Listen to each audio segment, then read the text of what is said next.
ओम शांति। 20/2/2026। मीठे बच्चे, तुम्हें कमाई का बहुत शौक होना चाहिए। यह पढ़ाई ही कमाई है। प्रश्न है, ज्ञान के बिगर कौन सी खुशी की बात भी विघ्न रूप बन जाती है?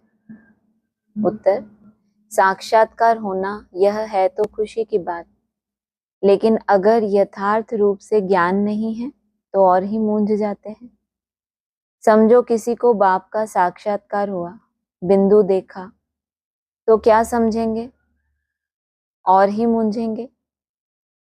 इसीलिए ज्ञान के बिगड़ साक्षात्कार से कोई भी फायदा नहीं, इसमें और ही माया के विघ्न पड़ते हैं। कईयों को साक्षात्कार का उल्टा नशा भी चढ़ जाता है। उल्टा नशा माना कहाँ आत्माभिमानी बनना था और कहाँ उल्टा नशा चढ़ गया, माना अपने ही अहंकार में आ गए तो उल्टा नशा। गीत है, तकदीर जगाकर आई हूँ। कहाँ से आई हूँ और कैसे तकदीर जगाई? तदबीर से क्या होता है? तदबीर अर्थात पुरुषार्थ। जितना तीव्र पुरुषार्थ किया और उसकी रिजल्ट भी मिली, तो आत्मा में क्या संस्कार नूंद हो गया। शरीर छोड़ने से पहले क्या बनो तुम? सतो प्रधान। फिर कोई सतो तक पहुंचे, कोई रजो और कोई तमो में ही रह गए। और जिन्होंने तकदीर जगाई, उनकी निशानी क्या? उनकी मन बुद्धि में क्या आया? आदि में पुरुषार्थ करते थे तो क्या कहते थे? अभी हम शरीर छोड़ेंगे, फिर कहाँ जन्म लेंगे? नई दुनिया में लेंगे। ब्रह्मा बाबा क्या कहते थे? अभी यहाँ हूँ इस पुरानी दुनिया में, और ये पुराना चोला छोड़ा और कहाँ जाऊंगा? सीधा नई दुनिया में जाऊंगा।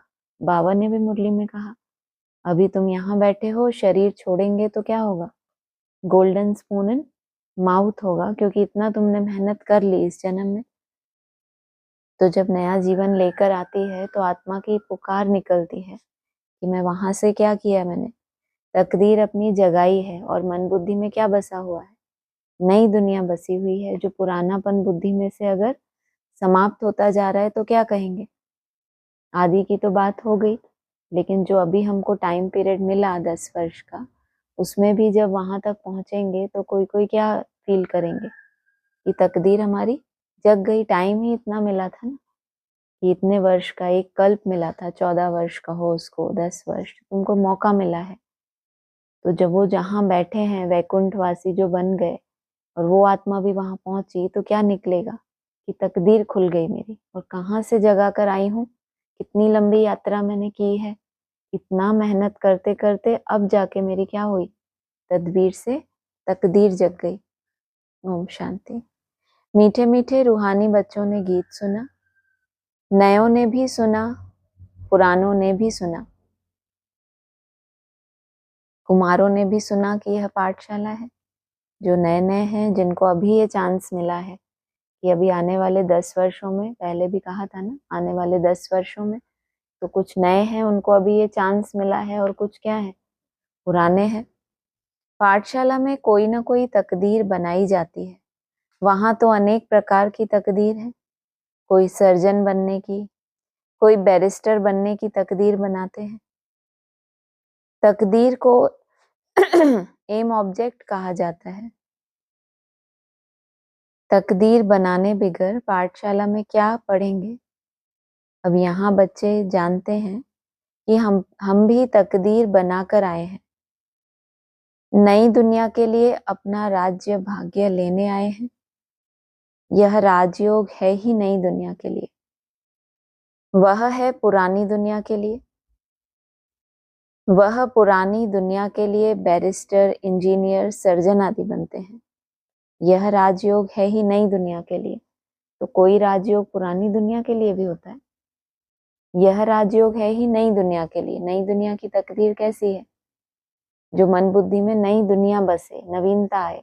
और पुरानी दुनिया में पाठशाला में क्या बनते हैं? बैरिस्टर बनेंगे, वकालत करेंगे ज्ञान की, और इंजीनियर बहुत अच्छी प्लानिंग करेंगे। क्या कहेंगे? हम प्लानिंग पार्टी हैं, लेकिन प्रैक्टिकल तो हुआ ही नहीं। तो वो हो गया पुरानी दुनिया के लिए। वह पुरानी दुनिया के लिए बैरिस्टर, इंजीनियर, सर्जन आदि बनते हैं। वह बनते बनते अभी पुरानी दुनिया का तो टाइम बहुत थोड़ा रहा है।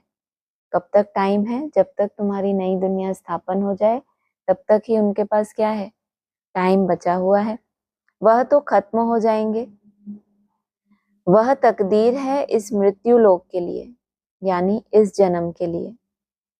तुम्हारी यह पढ़ाई है नई दुनिया के लिए।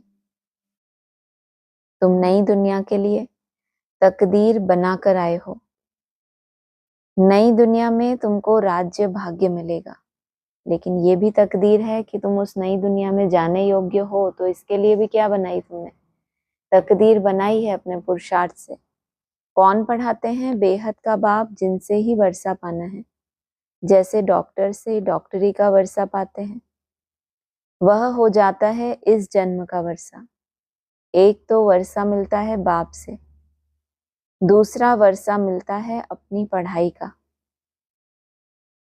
अच्छा, फिर जब बूढ़े होते हैं तब गुरु के पास जाते हैं। क्या चाहते हैं? कहते हैं हमको शांति धाम में जाने की शिक्षा दो। पहला पहला वर्षा बाप से क्या वर्षा मिला? बाप ने जीवन में कोई लक्ष्य दिया, कोई नवीनता बुद्धि में दी। बाप जब आए तो नई दुनिया का क्या दिया? परिचय दिया ना। तो वो तो एक वर्षा हो गया, समझ हो गई। दूसरा वर्षा अपनी पढ़ाई का।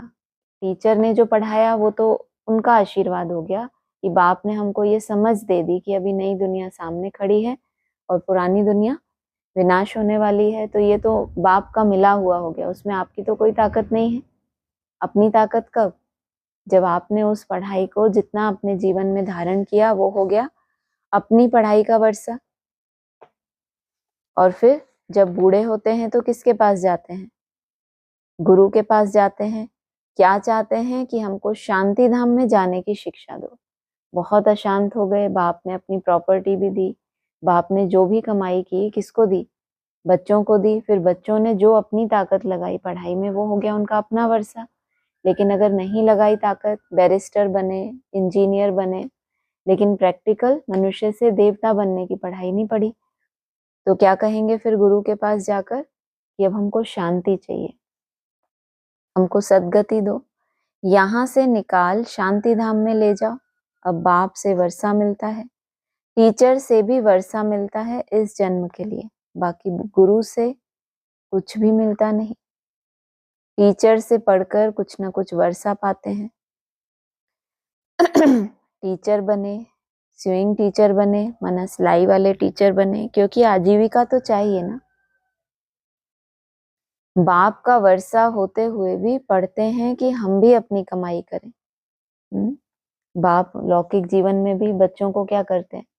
पढ़ाई पढ़ते हैं बच्चे, तो खर्चा कौन करता है? बाप खर्चा करते हैं। और बच्चे जब पढ़ाई पढ़ के अपनी कमाई करने लगे तो क्या कहेंगे कि हाँ, इन्होंने पढ़ाई से क्या किया? अपनी कुछ कमाई की और पढ़ाई की, और बाप ने जो भी उनको धन दिया वो सब खपा दिया और कुछ बने भी नहीं। तो इसको क्या कहेंगे? वर्षा मिला। तो टीचर से पढ़कर कुछ ना कुछ वर्षा पाते हैं। बाप का वर्षा होते हुए भी पढ़ते हैं कि हम भी अपनी कमाई करें। अपनी कमाई क्या है? कि बाप ने जो समझ दी है उस आधार से अपने जीवन को क्या करें? परिवर्तन करें, धारणाएं करें। तो ये हो गई अपनी कमाई। गुरु से तो कुछ भी कमाई होती नहीं। हाँ, कोई कोई गीता आदि अच्छी रीति पढ़कर फिर गीता पर भाषण आदि करते हैं। यह सब है अल्पकाल सुख के लिए। अब तो इस मृत्यु लोक में है थोड़ा समय, पुरानी दुनिया खत्म होनी है। तुम जानते हो, हम नई दुनिया की तकदीर बनाने आए हैं। यह पुरानी दुनिया खत्म होनी है। बाप की व अपनी मिल्कियत भी भस्म हो जाएगी। बाप ने जो मिल्कियत दी, ज्ञान रत्नों की थालियां भर भर के दी, एक वो है बुद्धि में। और जो जिसको अपना समझ लिया कि अब हम ऐसे बन गए, अब हमें ये सीट मिल गई, अपनी मिल्कियत क्या किया? तन की ताकत, जन की ताकत, धन की ताकत इकट्ठी कर ली, तो वो सब क्या हो जाएगा? विनाशी है ना। देह विनाशी, तो देह के आधार से जो भी कुछ है सब कुछ विनाशी। तो वो बाप की हो चाहे अपनी बना के बैठे हो, वो मिल्कियत सब भस्म हो जाएगी। हाथ फिर खाली हो जाएंगे। इसका मतलब पहले हाथ कैसे थे? तत्व प्रधान अवस्था थी तो हाथ भरतु हुए थे, बाप ने अपनी प्रॉपर्टी दी थी। लेकिन अपनी कोई कमाई नहीं की तो वो सब क्या हो जाएगा, हाथ फिर से खाली हो जाएंगे। अभी तो कमाई चाहिए नई दुनिया के लिए। कौन सी कमाई बताई नई दुनिया के लिए? यह है तुम्हारी सच्ची सच्ची कमाई। क्या बताया था मुरली में? बिंदी लगाते जाते हैं और कमाई होती जाती है। पुरानी दुनिया के मनुष्य तो वह करा नहीं सकेंगे। नई दुनिया के लिए कमाई कराने वाला है शिव बाबा। यहाँ तुम नई दुनिया के लिए तकदीर बनाने आए हो। पुरानी दुनिया के मनुष्य क्या करते हैं, जैसे खुद ज्ञान के अथॉरिटी बन के बैठे हैं तो दूसरों को भी क्या सिखाएंगे, ज्ञान के तीर मारना सिखाएंगे या बिंदी लगाना सिखाएंगे। तो ये कमाई तो सिखाने वाला है शिव बाबा, वो भी नई दुनिया के लिए। यहाँ तुम नई दुनिया के लिए तकदीर बनाने आए हो। वह बाप ही तुम्हारा बाप भी है, टीचर भी है, गुरु भी है, और आते भी हैं संगम पर। भविष्य के लिए कमाई करना सिखाते हैं। अब इस पुरानी दुनिया में थोड़े रोज हैं, यह दुनिया के मनुष्य नहीं जानते। कहेंगे नई दुनिया फिर कब आएगी, यह गपोड़ा मारने वाले हैं। ऐसे समझने वाले भी बहुत हैं। बाप कहेंगे नई दुनिया स्थापन होती है, बच्चा कहेगा यह गपोड़ा है। क्यों ऐसा कह रहा है बच्चा? क्यों कह रहा है ऐसा कि ये गपोड़ा है? कि पहले भी इन्होंने घोषणाएं सुनी है, आने वाले 10 वर्षों में क्या होगा, नई दुनिया आ जाएगी, लक्ष्मी नारायण का राज्य आ जाएगा। फिर इन्होंने एडवांस ज्ञान लिया, वहां भी इन्होंने क्या सुना, नई दुनिया की सौगात तुम बच्चों को दे दी है, आना जाना करते हो ना, और छिटक कर अलग भी हो गई। तो ये क्या कहेंगे, अब अगर बाप कहे कि नई दुनिया सामने खड़ी है तो क्या कहेंगे, ये गपोड़ा है। तुम बच्चे समझते हो नई दुनिया के लिए यह हमारा बाप टीचर सतगुरु है। बाप आते ही हैं शांति धाम सुख धाम में ले जाने। कोई तकदीर नहीं बनाते हैं, गोया कुछ भी समझते नहीं। एक ही घर में स्त्री पढ़ती है, पुरुष नहीं पढ़ेगा। बच्चे पढ़ेंगे, माँ बाप नहीं पढ़ेंगे। ऐसे होता रहता है। शुरू में कुटुंब के कुटुंब आए, परंतु माया का तूफान लगने से आश्चर्यवत सुनंती कथनती बाप को छोड़ चले गए। गाया हुआ भी है, आश्चर्यवत सुनंती बाप का बनेंगे, पढ़ाई पढ़ेंगे फिर भी। हाय कुदरत ड्रामा की। बाप खुद कहते हैं हाय ड्रामा, हाय माया। हमको तो मना करते हैं कि क्या ना बोलो, कभी भी हाय हाय मत करो। क्या करो, हमेशा वाह करो। और बाबा ने क्या बोला, जो ऐसे हैं कि आए भी आश्चर्यवत, बहुत उनको नवीनता दिखाई दी। आश्चर्य कब होता है, जब बहुत कुछ नवीनता दिखाई दे। सुना, बाप का बने, पढ़ाई पढ़ी और फिर भागंती। ड्रामा की ही बात हुई ना। स्त्री पुरुष एक दो को डाइवोर्स देते हैं, बच्चे बाप को फारकती देते हैं। यहाँ तो वह नहीं है, यहाँ तो डाइवोर्स दे ना सके। बाप तो आए ही हैं बच्चों को सच्ची कमाई कराने। बाप थोड़े ही किसी को खड्डे में डालेंगे। बाप तो है ही पतित पावन रहम दिल। बाप आकर दुख से लिबरेट करते हैं और गाइड बन साथ ले जाने वाला है। ऐसे कोई लौकिक गुरु नहीं कहेंगे कि मैं तुमको साथ ले जाऊंगा। ऐसा गुरु कभी देखा, कभी सुना?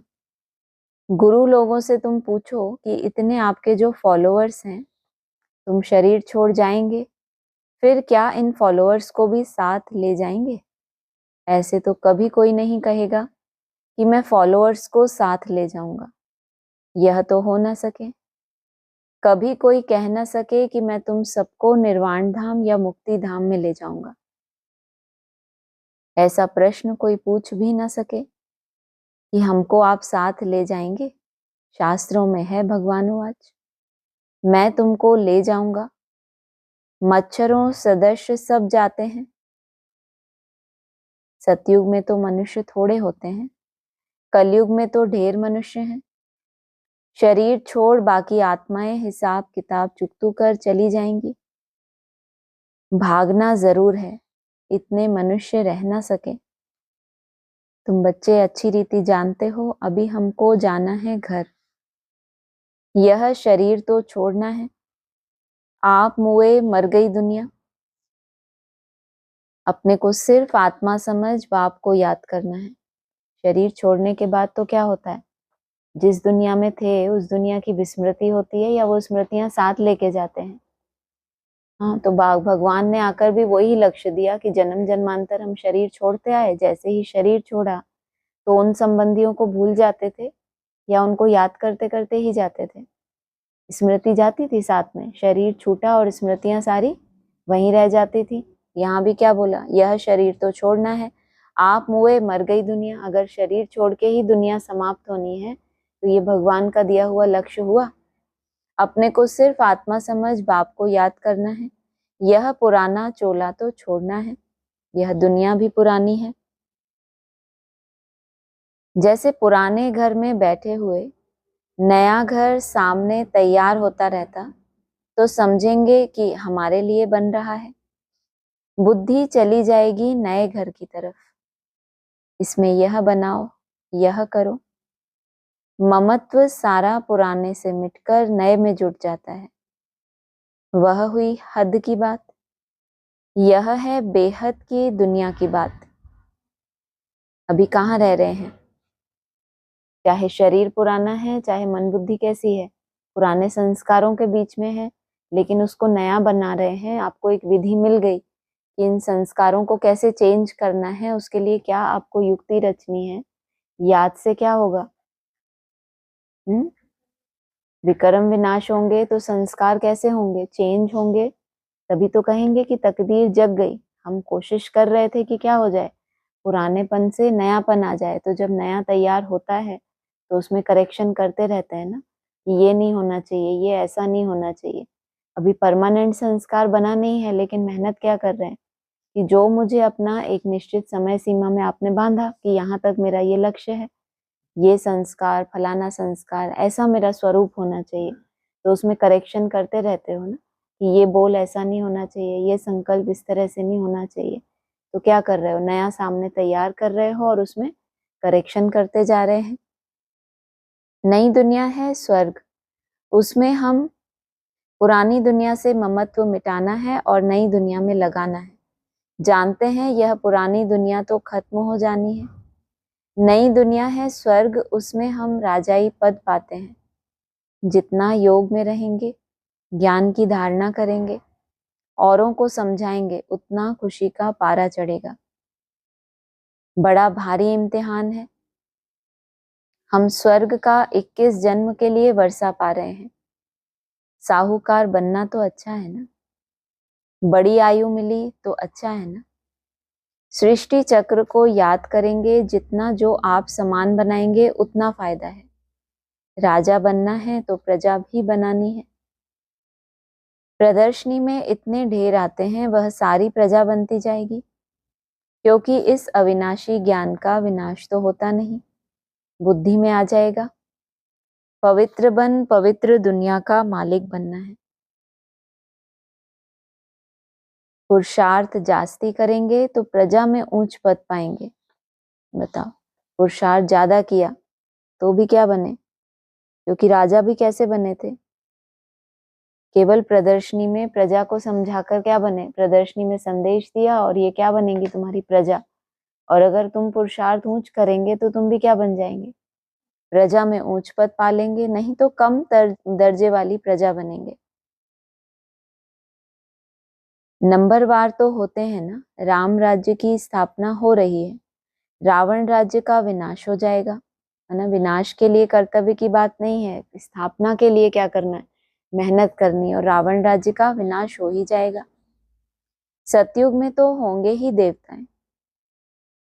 बाबा ने समझाया है, याद की यात्रा से तुम सतो प्रधान दुनिया के मालिक बनेंगे। मालिक तो राजा प्रजा सब होते हैं। प्रजा भी कहेगी भारत हमारा सबसे ऊंचा है, बरोबर। भारत बहुत ऊंच था, अभी थोड़े ही है। था जरूर, अभी तो बिल्कुल ही गरीब हो गया। प्राचीन भारत सबसे साहूकार था, जानते हो। बरोबर हम भारतवासी सबसे ऊंच देवी देवता कुल के थे, प्राचीन भारत और फिर भारत का योग भी कौन सा मशहूर है? भारत का प्राचीन योग बहुत मशहूर है। तो भारत का सबसे पुराने से पुराना स्वरूप ओल्ड क्या होता है? गोल्ड। विलायत वाले भी क्या करते हैं? पुरानी पुरानी एकदम चित्रों को उनका कितना दाम देते हैं? लाखों रुपया भी दे देते हैं। बस उनको क्या चाहिए? पुराना। जितना पुराना है क्या मानते हैं? ये आदि का है तो सतो प्रधानता है इसमें। दूसरे कोई को देवता नहीं कहा जाता। अभी तुम बच्चियां यह पढ़ती हो, फिर औरों को समझाना है। मनुष्यों को समझाना तो है ना। तुम्हारे पास चित्र भी हैं, तुम सिद्ध कर बतला सकते हो इन्होंने यह पद कैसे पाया। तिथि तारीख सहित तुम सिद्ध कर सकते हो। बाबा ने कहा ही है, लक्ष्मी नारायण के चित्र में क्या करते हैं? तुम भूल करते हो, तारीख नहीं लिखते। क्या लिखना चाहिए? तिथि और तारीख सहित बताना है कि इन्होंने ये पद कैसे पाया। अब फिर से यह पद पा रहे हैं शिव बाबा से। उनका चित्र भी है। शिव है परमपिता परमात्मा। बाप कहते हैं ब्रह्मा द्वारा तुमको योग बल से 21 जन्म का वर्षा मिलता है। सूर्यवंशी देवी देवता विष्णुपुरी के तुम मालिक बन सकते हो। शिव बाबा दादा ब्रह्मा द्वारा यह वर्षा दे रहे हैं। पहले इनकी आत्मा सुनती है, आत्मा ही धारण करती है। मूल बात तो है ही यह। चित्र तो शिव का दिखाते हैं। यह चित्र परमपिता परमात्मा शिव का है।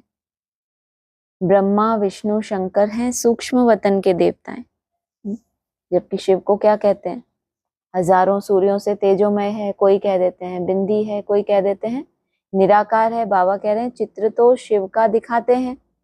यह चित्र परमपिता परमात्मा शिव का है। ब्रह्मा विष्णु शंकर हैं सूक्ष्म वतन के देवताएं।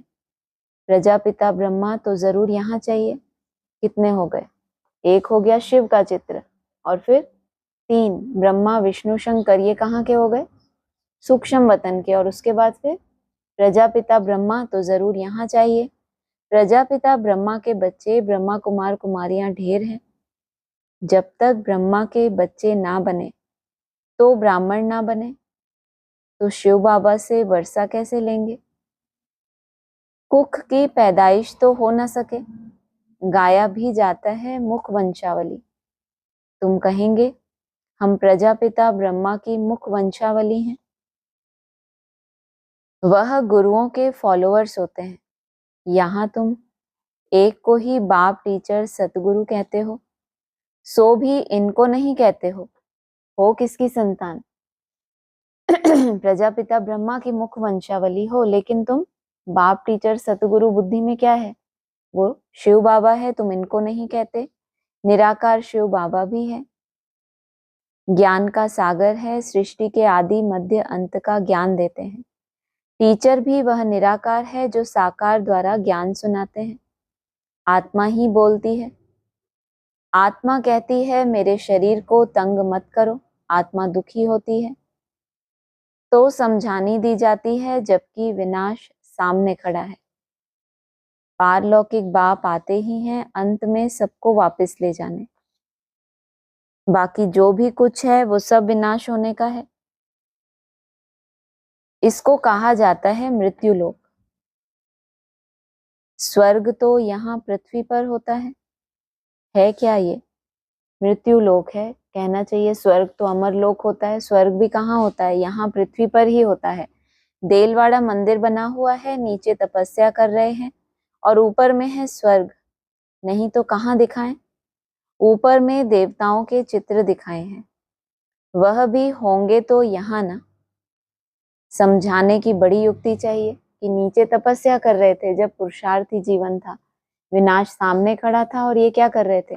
तपस्या कर रहे थे। जब वो विनाश लीला शुरू हुई तो इनको क्या किया? ट्रांसफर कर दिया, ऊंची स्टेज में चले गए। थे तो यहाँ ही। समझाने की युक्ति चाहिए, मंदिरों में जाकर समझाना चाहिए। यह शिव बाबा का यादगार है जो शिव बाबा हमको पढ़ा रहे हैं। शिव है वास्तव में बिंदी, परंतु बिंदी की पूजा कैसे की जाए, फल फूल कैसे चढ़ाए जाएं, इसीलिए बड़ा रूप बनाया है। इतना बड़ा कोई होता नहीं है, इतना बड़ा शिवलिंग बना दिया है, वास्तव में क्या बिंदी है।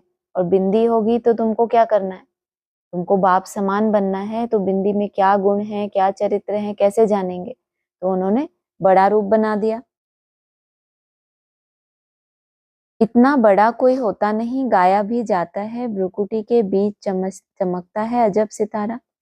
है भी अति सूक्ष्म, बिंदी है।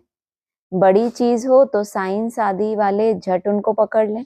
साइंस ने तो आत्मा को भी क्या किया, पकड़ने का प्रयास किया ना, फिर भी पकड़ सके। तो अगर शिव शिव बाबा इतना बड़ा स्वरूप कोई हो तो वो तो क्या करे, झट उसको पकड़ ले ना। इतना हजार सूर्य से तेज वाला है, कुछ भी नहीं। कोई कोई भगत लोग भी आते हैं ना, कहते हैं बस हमको यह चेहरा देखने में आता है। बाबा समझते हैं उनको परमपिता परमात्मा का पूरा परिचय मिला नहीं। क्या देखने में आता है इनको, जो चेहरा सामने है, जिसके द्वारा ब्रह्मा बाप क्या करते हैं, वाणी चलाते हैं, उनको केवल बस हमको वो चेहरा ही देखने में आता है। बाबा ने क्या बोला, बाबा समझते हैं उनको परमपिता परमात्मा का पूरा परिचय मिला नहीं, अभी तकदीर ही नहीं खुली है। जब तक बाप को ना जाने, यह न समझें कि हमारी आत्मा बिंदी समान है, शिव बाबा भी बिंदी है, उनको याद करना है। ऐसे समझ जब याद करें तब विक्रम विनाश हो। कितना मूंझते हैं, कौन से चेहरे को याद करें, कैसे साकार में निराकार याद करें। बाबा ने क्या बोला, ये भगत लोग हैं जो क्या कहते हैं, हमको सिर्फ क्या देखने में आता है, वो चेहरा ही देखने में आता है। क्यों चेहरा देखने में आ रहा है, हमारी क्या गलती, स्वयं ही देखने में आ रहा है। मना बुद्धि में अभी इतनी गहरी समझ बैठी नहीं है कि परमात्मा का स्वरूप जो भी है वो निराकार है, वो सदा कायम कैसे है, या अपनी आत्मा को बिंदी स्वरूप में कभी अनुभव ही नहीं किया। तो केवल आगे बढ़ाने के लिए भावना के आधार से क्या होता है, साक्षात्कार होता रहता है कि कम से कम चलते तो रहें, भले किसी चेहरे के आधार से कम आगे तो बढ़े। लेकिन आगे क्या बोल दिया, तकदीर अभी खुली नहीं है। जब तक बाप को ना जाने, यह ना समझें कि हमारी आत्मा बिंदी समान है। बिंदी समान है तो उसमें टिकेंगे तो कुछ अनुभव करेंगे, नहीं करेंगे। बिंदी है, बाबा ने कहा उसका रूप भी है। ऐसा नहीं कि रूप भी नहीं है, बस एक कल्पना ही है, पॉइंट ऑफ लाइट। क्या है, आत्मा का नाम भी है और रूप भी है। तो जो उसकी भी कल्पना नहीं कर पा रहे कि आत्मा बिंदी समान है तो कैसे है, तो परमपिता परमात्मा, फिर तो इनको क्या चाहिए, कोई ना कोई चेहरा ही चाहिए, जैसे भक्ति मार्ग में मूर्ति चाहिए थी। शिव बाबा भी बिंदी है, उनको याद करना है। ऐसे समझ जब याद करें तब विक्रम विनाश हो। बुद्धि में समझ बैठ जाए और फिर याद करें तब क्या होंगे, विक्रम विनाश होंगे। बाकी यह देखने में आता है, ऐसा दिखता है, वैसा दिखता है, इसको फिर माया का विघन कहा जाता है। कितना खुश होते हैं, हमने ऐसे लाइट देखी, हमने फलाना चेहरा देखा, वो ऐसे प्रकाश का हो गया, कितना खुश होते हैं। बाबा क्या कह रहे हैं, ऐसा वैसा फलाना, ये सब क्या है, माया के विघन कहा जाता है। तुम बच्चे तो अभी खुशी से कहते हो कि हमको बाप मिला है। मनुष्य तो श्री कृष्ण का साक्षात्कार कर बहुत खुशी में डांस आदि करते हैं, परंतु उनसे कोई सदगति नहीं होती। कितने साक्षात्कार करते चले आए, लेकिन बाबा ने क्या सर्टिफिकेट दिया, कोई की भी सदगति होती नहीं। यह साक्षात्कार तो अनायास ही हो जाता है। अगर अच्छी तरह से पढ़ेंगे नहीं तो प्रजा में चले जाएंगे। साक्षात्कार का भी फायदा तो मिलना है ना। सोचो, साक्षात्कार का फायदा क्या मिला इनको, क्या मिला फायदा, क्या फायदा मिला, प्रजा में चले जाएंगे। माना इनको भी कुछ तो फायदा मिलना चाहिए। अपनी पढ़ाई की नहीं, साक्षात्कार तो अपने आप होता है, या बहुत मेहनत करते हैं तब साक्षात्कार होता है। वो तो आपकी जो भावना बैठी हुई है, आप उससे ऊपर नहीं उठ पा रहे अपनी पढ़ाई के आधार से, तो आपको आगे बढ़ाने के लिए क्या होता है, साक्षात्कार होता है। वो भावना का फल है। उस भावना का फल क्या बताया, अगर अच्छी तरह से पढ़ेंगे नहीं तो प्रजा में चले जाएंगे। साक्षात्कार का भी फायदा तो मिलना है ना। कितना इनडायरेक्ट करके बोलते हैं, किसी को युक्ति है ना, ये भी एक। भक्ति मार्ग में बड़ी मेहनत करते हैं तब साक्षात्कार होता है, यहाँ थोड़ी भी मेहनत करते हैं तो साक्षात्कार होता है। कितनी अजीब बात है। भक्ति मार्ग में पूरा जीवन भक्ति करते हैं, और अगर उनको साक्षात्कार हो जाए तो फिर बस क्या कहते हैं, इनको भगवत साक्षात्कार हो गया, फिर महिमा लूटने बैठ जाते हैं, फॉलोअर्स बनाने लगते हैं। तो बस वो इतनी मेहनत की और एक साक्षात्कार से उनको क्या लगता है, हमारे कल्याण हो गया, हमने भगवान को पा लिया।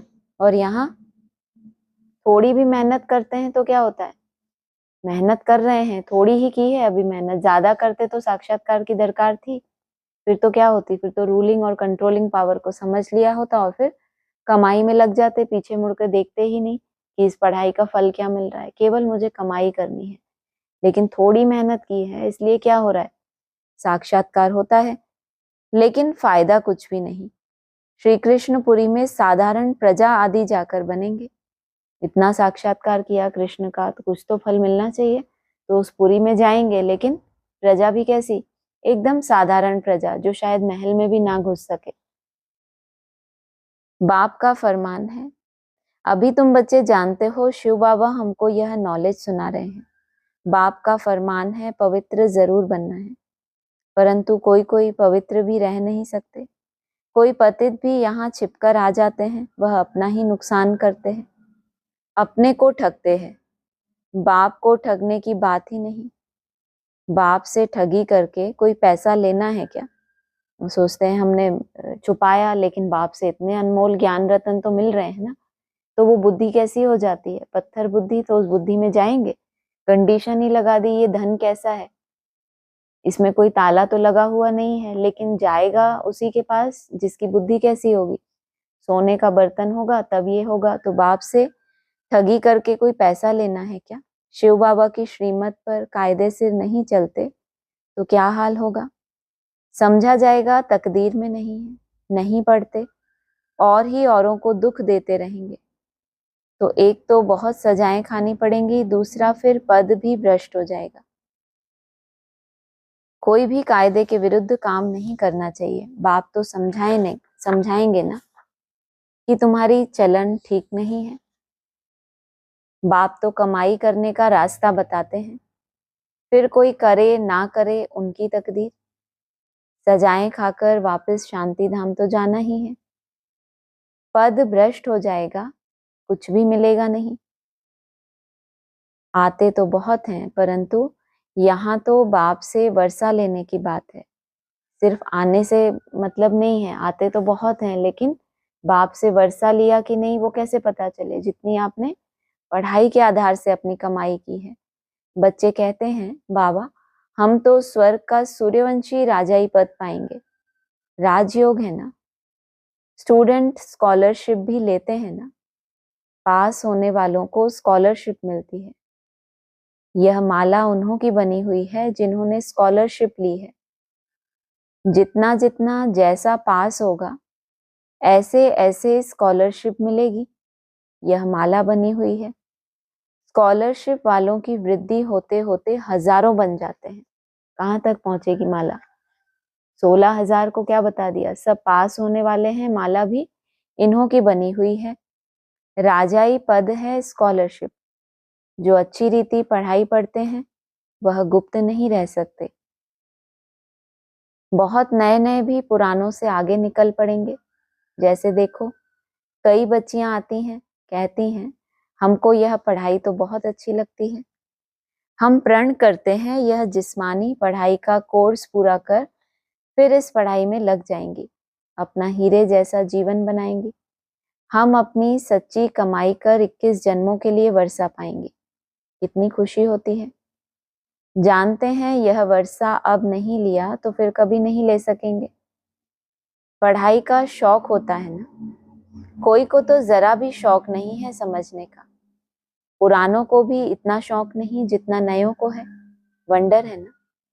कहेंगे ड्रामा अनुसार तकदीर में नहीं है तो भगवान भी क्या करे, टीचर तो पढ़ाते हैं, है ना। अगर शौक हो स्वयं को तो उसमें टीचर की भी क्या होती है, पढ़ाई माना टीचर की मदद। और जिनको तकदीर में ही नहीं है, कब? जब उनको कोई पढ़ाई में इंटरेस्ट ही नहीं है। पढ़ाई भी किन के लिए? जो उसको जितना मान देते हैं। तो ज्ञान भी क्या करता है, धर्म किसकी रक्षा करता है? जो धर्म की रक्षा करते हैं, धर्म फिर क्या करता है, उनकी रक्षा करता है।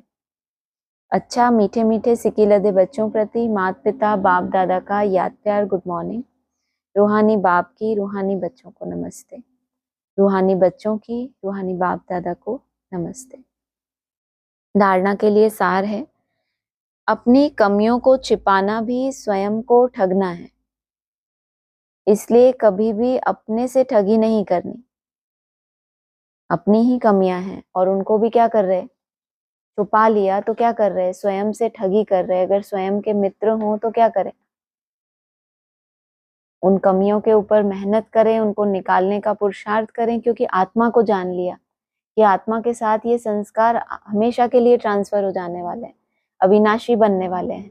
अगर देह भान में है तो उन कमियों को क्या करेंगे, जैसे लौकिक दुनिया में होता है, कोई अपनी कमी को दिखाना चाहता है क्या, अच्छा अच्छा दिखाना चाहते हैं और खराब खराब छुपाना चाहते हैं, क्योंकि अपने को देह समझते हैं। अगर यहाँ आत्मा समझने के बाद भी कमियों को छुपाया तो जैसे क्या कर रहे हैं, बाप को नहीं ठगते, अपने आप को ठगते हैं। क्योंकि जब रिजल्ट सामने आएगी तो ठगा हुआ महसूस करेंगे ना। तो क्या कहते हैं, समय ने हमको ऐसा दिया, हमारी तकदीर ऐसी थी, उठाओ इनको। या फिर हमने अपने आप को क्या किया, अपने आप को खुद ही ठगा है। अपनी ऊंच तकदीर बनाने के लिए कोई भी काम कायदे के विरुद्ध नहीं करना, पढ़ाई का शौक रखना है, आप समान बनाने की सेवा करनी है। वरदान है, अमृत वेले की मदद या श्रीमत की पालना द्वारा स्मृति को समर्थवान बनाने वाले स्मृति स्वरूप भव। अपनी स्मृति को समर्थवान बनाना है व स्वतः स्मृति स्वरूप बनना है, तो अमृत वेले के समय की वैल्यू को जानो। जैसी श्रीमत है उसी प्रमाण समय को पहचान कर समय प्रमाण चलो, तो सहज सर्व प्राप्ति कर सकेंगे और मेहनत से छूट जाएंगे। सारे दिन का फाउंडेशन बाबा बता देते हैं, पूरा दिन जो आपका कितना लंबा चौड़ा दिन है और उसका सार कहाँ है, जो अमृत वेले के 3 घंटे हैं, 3 घंटा 45 मिनट का हो, सबके लिए अलग अलग है। अगर उसी प्रमाण समय को पहचान कर समय के प्रमाण चलो कि समय की कितनी वैल्यू है, इसमें जो कमाई करूंगी वो सारा दिन भर मुझे क्या करेगी, सहज महसूस होगा। क्योंकि बनना क्या है, स्वतः स्मृति स्वरूप। और स्मृति कैसी होनी है, समर्थ होनी है एकदम। अमृत वेले के महत्व को समझकर चलने से हर कर्म महत्व प्रमाण होंगे। उस समय विशेष साइलेंस रहती है, इसीलिए सहज स्मृति को समर्थवान बना सकते हो। स्लोगन है, याद और निस्वार्थ सेवा द्वारा माया जीत बनने वाले ही सदा विजयी हैं। याद में तो सबसे ज्यादा माया के विघ्न आते हैं, और दूसरा निस्वार्थ सेवा द्वारा माया जीत बनने वाले ही सदा विजयी हैं। माया आएगी तभी तो क्या बनेंगे, विजयी बनेंगे। लेकिन निष्काम है, कोई स्वार्थ नहीं है अपना, ईमानदारी से चल रहे हैं, अपने को ठग नहीं रहे, तो क्या करेगी माया, हरा सकेगी। जिसने खुद ही अपनी चेकिंग बहुत सुंदर कर ली और उसके लिए अपनी ताकत लगा रहा है, माया तो ठगती किनको है, जिनको अपनी कमियों का पता ही नहीं। जैसे बाबा कहते हैं चूहा होता है, लीकेज होती जाती है और माया ये अनुभव ही नहीं करने देती कि ये आपकी कमी है। तो कहेंगे जैसे माया क्या कर रही है, जीत रही है आपको, आपको देखने ही नहीं दे रही आपकी कमी को, तो माया क्या हो रही है, माया आपको जीत रही है। और आपने अपनी बहुत अच्छे से चेकिंग, सूक्ष्म चेकिंग करते करते क्या कर रहे हैं, आगे बढ़ रहे हैं, अहंकार को पनपने ही नहीं दे रहे, तो माया कैसे जीतेगी आपको। अव्यक्त इशारे हैं, संगठित रूप में आप ब्राह्मण बच्चों की आपस में संपर्क की भाषा अव्यक्त भाव की होनी चाहिए। जैसे फरिश्ते अथवा आत्माएं आत्माओं से बोल रही हैं। इसके लिए किसी की सुनी हुई गलती को संकल्प में भी न स्वीकार करना और न कराना।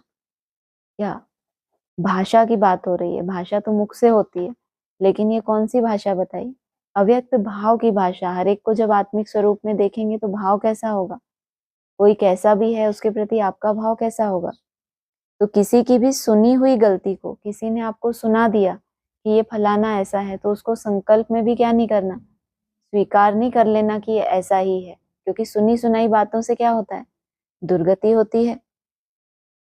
ऐसी जब स्थिति हो तब ही बाप की जो शुभ कामना है एक मत संगठन की, वह प्रैक्टिकल में होगी और आपके द्वारा बाप प्रत्यक्ष होगा।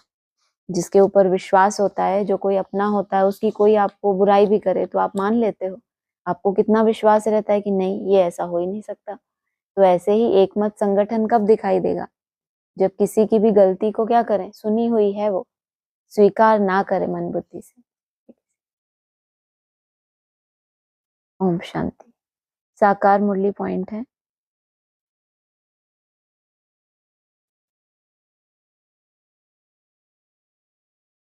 तेईस 4/2025। वह स्टूडेंट भी खाते पीते सब कुछ घर का काम आदि करते हैं।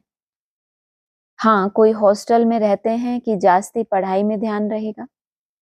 सर्विस करने के लिए बच्चियां बाहर में रहती हैं।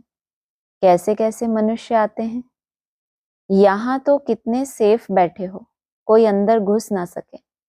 इनकी बात बताई। लौकिक स्टूडेंट का मिसाल दिया। ऐसे तो स्टूडेंट होते ही हैं। कोई स्टूडेंट होते हैं अपने घर में रहते हैं, खाते पीते सब कुछ करते हैं और साथ साथ पढ़ाई भी करते हैं। दूसरे स्टूडेंट कौन से होते हैं? हॉस्टल में रहते हैं। हॉस्टल में रहने से क्या फायदा होता है उनको? ज्यादा ध्यान कहाँ जाता है उनका? पढ़ाई में जास्ती ध्यान जाता है। ऐसे ही क्या बताया, कंट्रास्ट फिर किनका किया? सर्विस करने के लिए बच्चियां कहाँ बैठी हैं? बाहर में रहती हैं। और फिर कैसे कैसे मनुष्य आते हैं? जो बच्चियां सेवा के फील्ड पे हैं, जिनको क्या सेवा मिली हुई है, बहुतों को संदेश देना है उनको, तो कैसे कैसे लोग आते हैं। और उनके साथ कंट्रास्ट किसका दिया? जो तुमको बाबा कहते हैं, बाबा तुमको कोई तकलीफ नहीं देते। अब कैसे कैसे लोग आएंगे तो तकलीफ होगी नहीं होगी? यहाँ तो कितने सेफ बैठे हो, कोई अंदर घुस ना सके। सोचो, इसका मतलब ये बाप की ही रूपरेखा है ना। किन्हीं को सर्विस के लिए कहाँ बिठाया? बाहर में बिठाया। और तुमको कहाँ बिठाया? सेफ में बिठाया, अर्थात तिजोरी में बिठाया कि तुम क्या करो, रिसर्च करो। किसी को एकांत में क्यों जाते हैं सन्यासी, एकांत में तपस्या करने? कि वायुमंडल का भी क्या मिले उनको, सहयोग मिले, ताकि जो भी एकांत में ध्यान कर रहे हैं उसमें उनको सिद्धि जल्दी प्राप्त हो। कितने सेफ बैठे हो। यहाँ कोई का संग नहीं, पतित से बात करने की दरकार नहीं, तुमको कोई का मुंह देखने की भी दरकार नहीं। फिर भी बाहर रहने वाले तीखे चले जाते हैं। बताओ, इतना बड़ा सेफ दिया, तिजोरी में तुमको छुपा के रखा, फिर भी क्या होता है? क्योंकि खेल सारा किसका है? मन बुद्धि का है या केवल शरीर का है? कोई कोई बच्चियां बाहर बैठी हैं सर्विस में, कैसे भी आते हैं, लेकिन उनके पास क्या है? युक्ति है, प्योरिटी की पावर है, तो क्या करेंगी? अपने अनुकूल वातावरण बना सकती हैं। और यहाँ बाबा ने सेफ दिया, फिर भी बाहर वाले कोई कोई तीखे चले जाते हैं। अगला है, यहाँ कोई भी शूद्र को नहीं ले आना है। यह मधुबन है। जैसे कि तुम ब्राह्मणों का एक गांव, कितना इसको लेकर डिबेट करते हैं ब्राह्मण। जब मधुबन, माउंट आबू मधुबन है, बाकी क्या हुए सब मिनी मधुबन। फिर एडवांस ज्ञान आया तो क्या हुआ? मधुबन की परिभाषा, जहाँ मधुसूदन बैठा है और वैराग्य वृत्ति भी है, तो उनके मुकाबले तो वैराग्य वृत्ति ज्यादा ही थी ना, मधुरता भी ज्यादा ही होगी परसेंटेज में, तो वो मधुबन हो गया। तो कितना डिबेट कि मधुबन तो एक ही होता है, स्थान को ही क्या समझ लिया मधुबन। और बाबा क्या कह रहे हैं, यहाँ कोई भी शूद्र को नहीं ले आना। अगर तुम ये दंभ भरते हो कि ये क्या है, मधुबन है, आबू क्या है हमारा, ये मधुबन है, तो शूद्र आते हैं? नहीं आते, नहीं आते। बाबा ने तो पहले ही कंडीशन लगा दी थी कि जब तक 1 साल तक कोई पवित्र ना रहे उनको यहाँ एंट्री देनी ही नहीं है। अभी जाकर चक्कर लगाओ मधुबन में, कैसे कैसे लोग आते हैं, कैसे कैसे अज्ञानी लोग आते हैं, विकारी पतित सेंटर्स पे भी आते हैं, मधुबन में भी आते हैं। तो क्या कहा बाबा ने, शूद्रों को नहीं ले आना, यह मधुबन है। जैसे कि तुम ब्राह्मणों का एक गांव, तुम जो एक मत वाले ब्राह्मण हो, पीछे बताया तुम कितने सेफ में बैठे हो। सेफ में क्यों बैठे हो? जरूर शूद्रों को अंदर घुसने की परमिशन नहीं है, तभी तो तुम कहाँ बैठे हो? सेफ में बैठे हो। अब एडवांस में दम भरे कि ये मधुबन है। बाबा ने तो वाणी में क्या कह दिया, वो मधुबन को तो कोई जानता ही नहीं, कब स्थापन हुआ। तो कहा ना, एक बीच में पॉइंट डाला था मधुबन के ऊपर, तो उसमें क्या कहा, उस मधुबन को तो कोई जानते ही नहीं। दुनिया में भी लौकिक में वृंदावन में दिखाते हैं, मधुबन कहाँ दिखाते हैं? जंगलों में दिखाते हैं। शहरों में बैठे हैं तो कहाँ, जंगल में एकांत में, जहाँ कोई दूसरा घुस ही नहीं सकता। वहां की भी है ना हद के भक्ति मार्ग में, कि कोई अगर वहां घुस गया तो क्या हो जाता है, अंधा हो जाता है, पागल हो जाता है, ऐसे कुछ है ना। तो शूद्रों को अगर मधुबन है तो क्या होना चाहिए, कोई भी शूद्र अगर प्रवेश करेगा और फिर है शूद्र लेकिन प्रवेश किया तो कैसा बन जाए, पत्थर बुद्धि बन जाए। तो एडवांस के मधुबनों पे जाओ। बाबा को काशी नगरी को अलग करने की दरकार ही क्या थी, अगर वो इतना सुंदर मधुबन है जहाँ कोई शूद्र था ही नहीं, तो फिर डिटैच करने की दरकार रही। तो मधुबन अर्थात किसका गांव, तुम ब्राह्मणों का एक गांव जहां पर कोई भी शूद्र घुस ही ना सके, माना चाहे तो भी क्या ना कर सके, घुस ना सके, क्योंकि पहरेदार इतने पावरफुल हैं। यहाँ तुम बच्चों को बैठ समझाते हैं, विश्व का मालिक बनाते हैं। हाँ, समझाते नहीं है सिर्फ, क्या करते हैं, प्रैक्टिकल में तुमको विश्व का मालिक बनाते हैं। कोई शूद्र को ले आएंगे तो वह वाइब्रेशन खराब करेगा। अगला है, सतयुग में ऐसी गंदगी हो नहीं सकती। वहां भी फर्क तो रहता है ना, कोई सोने के महल बनाएंगे, कोई चांदी के, कोई ईंटों के, गंदगी कोई नहीं है वहां पे, है क्या, सतयुग है, लेकिन फर्क क्या है, कोई सोने के महल बनाएंगे, कोई चांदी के, और कोई फिर ईंटों के। यहाँ तो कितने खंड हैं, एक यूरोप खंड ही कितना बड़ा है, वहां तो सिर्फ हम ही होंगे। यह भी बुद्धि में रहे तो हर्षित मुख अवस्था हो। अगला है, दुनिया ही पुरानी हो गई है। नाटक पुराना कहेंगे, नहीं, नाटक तो कभी पुराना होता नहीं, नाटक तो नित्य नया है, यह चलता ही रहता है। बाकी दुनिया पुरानी होती है। हम एक्टर्स तमो प्रधान दुखी हो जाते हैं, थक जाते हैं। क्या मतलब, दुनिया पुरानी हो गई, नाटक पुराना नहीं हुआ। नाटक क्या होता है और ड्रामा क्या होता है, नाटक रंगमंच पर खेला जाता है, और जो मूवी देखते हैं या ड्रामा जो शूट हो गया एक बार, तो जितनी बार भी चलाएंगे वो वैसा का वैसा ही रिपीट होगा या उसमें चेंज हो सकती है।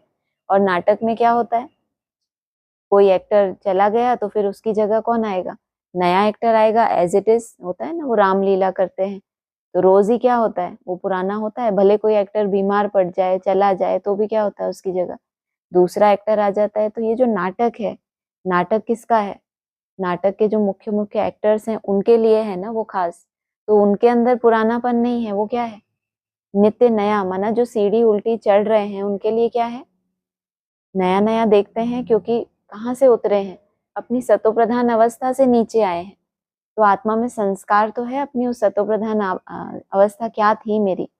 तो जितना जितना उल्टी सीढ़ी चढ़ रहे हैं, क्या देख रहे हैं इस नाटक में, नयापन देख रहे हैं। और जो जिनकी सीढ़ी नीचे उतरने का कार्यक्रम है, सीढ़ी नीचे कब उतरी जाती है, भगवान ने तो अभी तो बार बार ने बताया ना वाणी में, बाप ने तुमको वर्षा दे दिया तुम्हारी पढ़ाई के लिए, बाप ने क्या किया, खर्चा किया, और तुमने बार बार फेल होते रहे, बार बार फेल होते रहे, सारे पैसे ही क्या हो गए बाप के, खत्म हो गए। करना क्या चाहिए था, तुम कोई डॉक्टर बनते, तुम कुछ कमाई करते, और बाप को भी क्या करते, बाप का नाम वाला करते, ये किसकी संतान है इतना श्रेष्ठ। वो तो तुमने किया नहीं, और बाप की दी हुई कमाई को भी क्या किया, वेस्ट कर दिया। तो तुम कैसे होते जाओगे, तो दुनिया कैसी हो गई, क्योंकि दुनिया किनसे बनती है, मनुष्यों से बनती है। तो मैक्सिमम कैसे हैं, नीचे गिरने वाले, और कोई कोई आत्माएं कैसी हैं, बाबा ने क्या बताया, सर्प क्या करता है, बहाव कैसा भी हो वो क्या करता है, धारा के विपरीत चला जाता है। तो उसके लिए क्या है, पुरानापन है। बाकी दुनिया पुरानी होती है, हम एक्टर्स तमो प्रधान दुखी हो जाते हैं, थक जाते हैं। 26/4/25 श्रीमत पर कोई कितना परसेंट चलते, कोई कितना, कोई तो 2% भी चलते होंगे। अजीब नहीं लगता ये सुन के, श्रीमत माना श्रीमत, बाबा ने जो बोला वो करना। कभी आपने परसेंटेज निकाली हो तो आपको पता चले, 2% बाबा ने हमारी परसेंट बताई कि कोई कोई 2% श्रीमत पे चलते हैं। मतलब कितनी गुह्य है ये, जिसकी परसेंटेज निकाली जा सकती है, इसकी कोई परसेंटेज आपको लगता है निकाली जा सकती है। सोचो ये कितनी महीन होगी। जैसे याद के लिए बाबा कहते हैं, याद की सब्जेक्ट कैसी है, पारे की तरह खिसकने वाली याद है। कैसे हम उसको एक एक मिनट एक एक सेकंड का हिसाब करें कि अभी इधर गया इधर गया। लेकिन बाबा क्या कह रहे हैं, 2%, ऐसे कह देते 10, एक राउंड फिगर भी होता है ना, जैसे हम लोग चार्ट डालते हैं तो राउंड फिगर में, ऐसा नहीं कि इतना ही हमारा हुआ, तो हम राउंड फिगर में डालते हैं कि चलो 1-2 मिनट इधर उधर। बाबा ने क्या बोला, कितना श्रीमत पे चलते हैं, 2%। भल यहाँ बैठे हैं तो भी शिव बाबा की याद में नहीं रहते, कहाँ न कहाँ बुद्धि योग भटकता होगा। सही बोला बाबा ने या गलत बोला? सही बोला या गलत बोला? बिल्कुल सही बोला। रोज अपने को देखना है, आज कोई पाप का काम तो नहीं किया। श्रीमत की बात करते करते, 2% श्रीमत की बात करते करते आगे की लाइन में क्या बोला, जग लो थोड़ी बहुत देर, नहीं थोड़ी बहुत देर, 2-5 मिनट, 2%, 2% श्रीमत की बात करते करते आए कहाँ, आगे क्या बोला? हाँ, तो पर श्रीमत कहाँ, श्रीमत तो हम समझते हैं अलग बात है कि हम अमृत वेला उठते हैं, फिर हम घूम फिर के याद करते हैं, कभी बैठ भी जाते हैं, जैसा भी जिसका भी होगा, वो समझते हैं मोटे रूप की। बाबा क्या कह रहे हैं, यहाँ बैठे भी बुद्धियों क्या है, भटकता है, तो भी क्या कह रहे हैं बाबा, इसको श्रीमत के साथ जोड़ रहे हैं कि श्रीमत नहीं है कि क्या करे, बुद्धि योग को इधर उधर भटकने दें। तो चल सकते हैं श्रीमत पे, चल सकते हैं, नहीं चल सकते। अगर बुद्धि में बात बैठ गई कि ये श्रीमत का सबसे मुख्य पॉइंट होगा, क्योंकि बुद्धि योग ही नहीं जाएगा, सबसे बड़ी पावर कौन सी है, शरीर सबसे बड़ी ताकत है, शरीर की शक्ति ताकत है, मन सबसे बड़ी ताकत है, या उससे भी ऊपर क्या है, बुद्धि योग सबसे बड़ी ताकत है। इस बुद्धि को जहां एकाग्र कर लो, क्या करता है, वो कर्तव्य होना ही है, जिसके ऊपर कितना रिसर्च हो रही है दुनिया में, संकल्प शक्ति के ऊपर। तो बाबा ने कहा अपने ऊपर बहुत संभाल करनी होती, क्योंकि धर्मराज भी खड़ा है ना, और तुम बैठ गए, तुमने बुद्धि योग को भटकने के लिए छूट दे दी। धर्मराज क्या है, क्या बोला, क्या बोला, धर्मराज तो खड़ा है ना, अभी का समय है ही हिसाब किताब चुकतू करने के लिए, सजाएं भी खानी पड़े। अगला है देह अभिमानी बनने से चोरी चकारी झूठ बोलना पाप करना, यह सब आदतें पड़ जाती हैं। आवाज से बोलने की भी आदत पड़ जाती है। कहाँ से जोड़ा इसको, देह अभिमानी बनने से कौन कौन सी आदतें पड़ी चोरी चकारी झूठ बोलना और पाप करना, ये तो चलो दुनिया की बात हो गई। अपने आप से ठगी करना, वो भी तो बता दिया ना आज की, अपनी कमियों को छुपाना माना क्या हो गई, चोरी की ना, यज्ञ की चोरी थोड़ी की, लेकिन यज्ञ में तो स्वाहा करना था, किसको, अपनी गंदगी को, जिस गंदगी को आप अपना समझते हो उसी को छुपा के रखोगे, या जिसको गंदगी समझते हैं तो क्या करते हैं, डस्टबिन में डालते हैं ना कि फेंकें इसको दूर। और कोई बहुत प्यारी चीज लगे, भले वो तामसी चीज है, होता है ना, किसी को सिगरेट की लत पड़ गई तो तामसी चीज है, छुपा के रखेंगे तो क्या करेंगे उसको, तामसी है लेकिन हमें बहुत पसंद है तो क्या करेंगे, छुपा के रखेंगे ना। यह सब आदतें पड़ जाती हैं, आवाज से बोलने की भी आदत पड़ जाती है। फिर कहते हैं हमारा आवाज ही ऐसा है, बाबा को ये भी पता है, इनको बोलूंगा धीरे बोलो तो क्या बोलेंगे, नहीं वो हमारा गुस्सा नहीं आया हमको, हमारी आवाज ही थोड़ी तेज है। दिन में 25-30 पाप भी कर लेते हैं, इसको आवाज के साथ ही क्यों जोड़ दिया? सोचो, आपकी ऊंची आवाज, आपकी आवेश वाली आवाज, उसमें आवेश तो कुछ ना कुछ होता है। कई बार हम बात को बहुत नॉर्मली बोलते हैं, जब हमें लगता है ये धीरे बोलने से काम नहीं चल रहा, तो एक बताऊं देखो, तो थोड़ा ऊंचा होता है, तो उसमें क्रोध नहीं होता, हो सकता है वो हल्का सा क्या हुआ, हल्का सा उसमें रोब आया हो, या हल्का सा क्रोध का एक दूसरा क्या होता है, रोब ही होता है। फिर कहते हैं हमारा आवाज ही ऐसा है, ऐसे करते करते 25-30 पाप भी कर लेते हैं। पाप बताए बाबा ने इसको, ऐसा नहीं कह रहे 25-30 भूलें, चलो छोटी मोटी, पाप बताए। झूठ बोलना भी पाप हुआ ना आदत पड़ जाती है। बाबा कहते हैं आवाज कम करना सीखो ना आवाज कम करने में कोई देरी नहीं लगती है, क्या करो, कम करना सीखो। ये मन तुम्हारा हर समय आवाजें करता रहता है, करता रहता है, इसको कम करना सीखो। इसके कारण ही क्या हो रहा है, चाहे मुख की आवाज है वो तो बहुत स्थूल हो गई, उसके कारण तो पाप होते ही हैं, लेकिन ये जो मन है देह अभिमान में क्यों जाता है, कोई भी बात आवेश हो कुछ भी हो, पहले मन में आता है या मुख में आता है? कभी भी चेक करना, आपका आवाज तेज हुआ तो क्या कारण हुआ, आवाज तेज हो गया कोई बात नहीं, बाद में चेक करना कि ये ऐसा क्यों हुआ, तो ऐसे कम करना सीखना चाहिए ना। सीखना किससे है? कोई आके आपको टोकता रहे तब सीखेंगे, या अपने आप को ही सिखाएंगे? अपने टीचर हम खुद बनेंगे। अच्छा, ओम शांति। ऑनलाइन किसी को कुछ बोलना है?